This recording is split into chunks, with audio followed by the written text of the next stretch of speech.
Oi para todo mundo, meu nome é Marcos Souza e esse é mais um vídeo do canal Sons Aleatórios. E hoje eu vou falar aqui de uma banda britânica que começou a carreira lá no finalzinho da década de 80, mas que está nativa até hoje, apesar de não lançar discos com muita frequência, que é a Radiohead. E eu vou tratar aqui do álbum que eu considero o Wish You Were Here do Radiohead. Por quê? Porque ele sucedeu um grande estouro, um grande clássico, um disco que foi considerado por alguns como o melhor disco da década de 90, que é o OK Computer. Então eu vou falar do Kid A, de 2000, lançado 3 anos depois. Mas antes de fazer uma rápida recapitulação aí da situação do Radiohead, o primeiro álbum cheio deles veio em 1993 e foi um álbum foi meio que massacrado aí pela crítica na época, que é o Pablo Honey. Eu lembro de ler na Bis que alguns críticos até chamavam o Radiohead de Nirvaninha, um tom bem pejorativo mesmo, falando que Creep era praticamente uma cópia de música do Nirvana. Eu não gosto do Pablo Honey, sinceramente é um álbum que eu raramente escuto, quase nunca escuto, mas não acho que Creep seja tão decalcado no Nirvana assim. Porém a coisa melhorou bastante em 1995 com o lançamento do segundo álbum, o The Bands.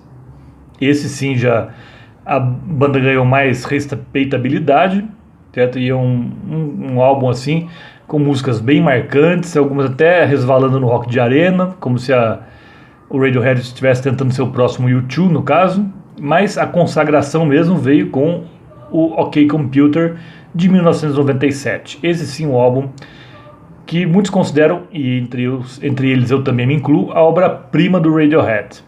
Então por que eu não falo sobre o OK Computer aqui? Porque o OK Computer já tem muita gente falando sobre ele, certo? E com mais propriedade do que eu, sem dúvida. Então eu vou falar de um álbum que foi meio complicado a gestação dele, assim como foi o Wish You Were Here do Pink Floyd. Como vim com o próximo álbum depois de um estouro, porque o Wish You Were Here foi o sucessor do The Dark Side of the Moon. E a banda ali, o Pink Floyd na época, não estava com vontade de fazer um outro disco, eles não estavam muito animados, então algo parecido ocorreu com o Radiohead também. E assim como o Wish You Were Here também sofreu algumas críticas pesadas na época do seu lançamento em 1975, o Kid A, esse álbum aqui em questão, certo? Também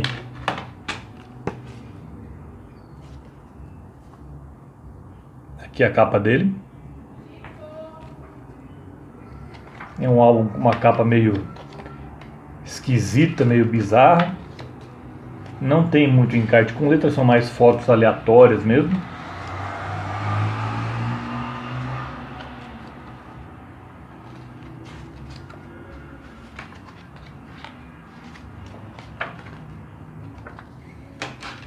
E aqui o CD.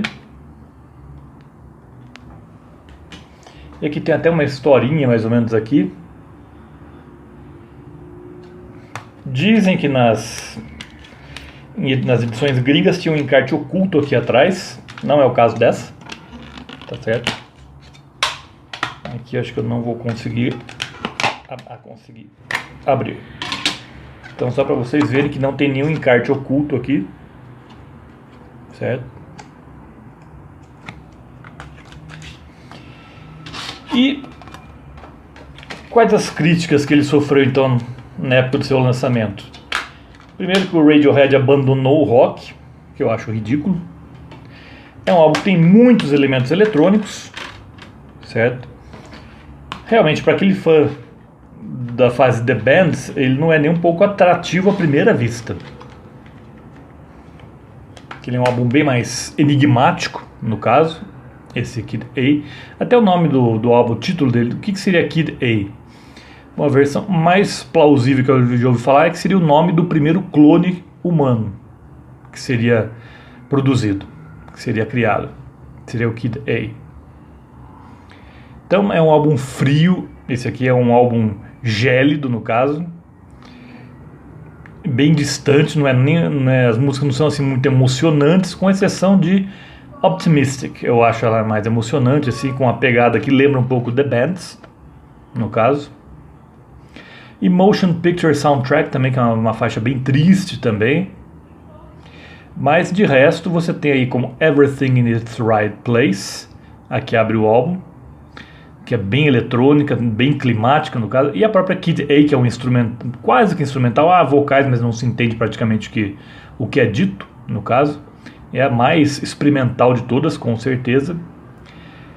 E The National Anthem tem uma linha de baixo das melhores que eu já ouvi, sem dúvida nenhuma. A linha de baixo dessa música é simplesmente matadora. Depois How to Disappear Completely e Three Fingers são músicas mais paradas, mais contemplativas, e no caso de How to Disappear Completely é mais acústica. No caso tem algumas coisinhas eletrônicas assim no fundo, mas quase não se ouve. E Three Fingers muitos compararam com um disco aí da fase de Berlim do David Bowie, do Low, do Heroes, aquele lado B daqueles dois álbuns no caso. Eu falei, Optimistic é a que mais se assemelha ao Radiohead que todo mundo esperava. Depois In Limbo, é uma faixa também mais lesada assim, mais meio desbalanceado um pouco, parece que ele está meio distante também, que ele não está muito com vontade de cantar, mas tem uma levada muito boa que eu gosto também. Eu gosto justamente dessa atmosfera meio lesada da canção aqui. Depois Idiotech, essa acho que foi o mais próximo que o Radiohead se aproximou de Dance Music, no caso, que tem um clipe irritante, eu sei, mas o clipe depois que ele passa para a faixa seguinte, que é Morning Bell, na verdade é um clipe das duas canções juntos, aí ele fica bem mais interessante. E Morning Bell é uma música também mais eletrônica, também mais de rock, lembra um pouco Mob talvez, alguma coisa assim, mas tem uma versão que apareceu no álbum seguinte, o Amnesia, que foi ainda mais apedrejado do que esse, que eu acho melhor. Eu gosto mais da versão do Morning Bell do Amnesia do que do Kid A.